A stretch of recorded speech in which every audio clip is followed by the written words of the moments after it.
باشە بۆ بیر ناکەیتەوە تو ئێستا ڕیشت داناوە بە خۆتەڵی سەلەفی بە خۆتەڵی جیهادی بە خۆتەڵی تەوحیدی بە خۆتەڵی نا بۆ خوای گەورە توی ئەم هەموو ناوەزلت لە خۆت ناوە سۆفی و ئەشعەری و ماتۆریدی و کۆمەڵێ دوکان و حزب و گروپ و تاقم و لایەنت دروست کردووە باشە ئێمە ئەوەنە مخلیص بووین ئەرێ ئەو ئەڵڵایە بەو عەدالەتی خۆیە بۆ ئێمەی نەکردە هاوڵانی پێغەمبەر صلی الله عليه وسلم ئەو خۆتان پرسیوە کورە ئەمە هەر دوکانە ئێمە داماناوە بە ئەڵڵا چکەم بۆ ئەو پەروەردگارە ئەو جیلەی هەڵبژات کردی هاوڕێی پێغەمبەر صلی الله عليه وسلم ئەیزانی ئەوانە وەکو ئیبن مەسعودە فەرمێ پەروەردگار سەیری دڵی هەموو بەندەکانی کرد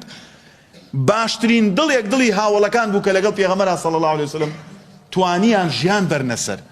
ژیانی سەردەمی پێغەمبەر عەلەیهی سەڵات وسەلام زۆر قورس بوو یعنی کابرایە دەوڵەمەند تاجر ملیۆنێر کە ئەیانوت حەیە عەلە الجیهاد نەڕۆشتای ئەبووە منافق لێرە کابرا هە پێی ناوێری بڵێ کاکە وەڵڵا ئەم کردەوەی غەڵەتە برا ڕەحمەتی خوا لێ بێ کورە لە شتی بچووکەوە لە چکیەکە کورە قاقایە پێکەرینە سەیرەکەی کۆرە کاکە ئەوە نەتون ڕۆڵێ پێ مەکەنە کورە نەماوەتەوە پێ مەکەنە ئەڵێن فإن كثرة الضحك تميت القلوب زۆری پێکەنین دڵ ئەمرێنێ وامان پێت نەوتووە